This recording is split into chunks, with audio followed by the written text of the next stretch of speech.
आज मी माझ्या फ्रेंडसोबत नाही तर गौरीच्या फ्रेंडसोबत फिरायला चालले.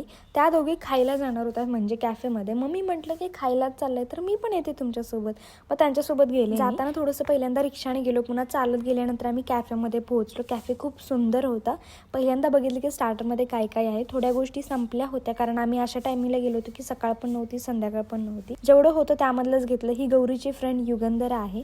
पहिल्यांदा सँडविच वगैरे घेतलं. मी घेते तोपर्यंत गौरी खायलाही बसली होती, पण आम्ही स्टार्ट केलं खायला. आम्ही खात होतो तोपर्यंत आणखी नवीन नवीन गोष्टी होत्या, जसं की फ्रेंच फ्राईज वगैरे. मग ते पण घेतलं, ते खायला घेतलं. गौरीनं तर भरपूर जास्त खाल्लं कारण तिचं म्हणणं असं होतं की आपण पैसे देऊन अनलिमिटेड खातोय ना, तर आपण एकदम पैशाचा पूर्ण युटिलाइज करूया, वापर करूया आणि होईल तेवढं जास्तीत जास्त खाऊया. मी तर जास्त नाही खाल्लं कारण मला जाई नसते. एवढंच नव्हतं तर आणखीन मेन जो पिझ्झा आहे ना तो पण येणारच होता. खूप जास्त खाल्लं त्यानंतर लक्षात आलं अगं पिझ्झा पण आहे ना, मग थोडीशी जागा ठेवूया पिझ्झासाठी. मग सगळ्यात पहिल्यांदा मला गार्लिक ब्रेड आलं, त्याची पण चव चांगलीच होती. त्यानंतर एक पिझ्झा आला, दुसरा पिझ्झा आला, तिसरा पिझ्झा आला, असं 3 फ्लेवर्सचे होते.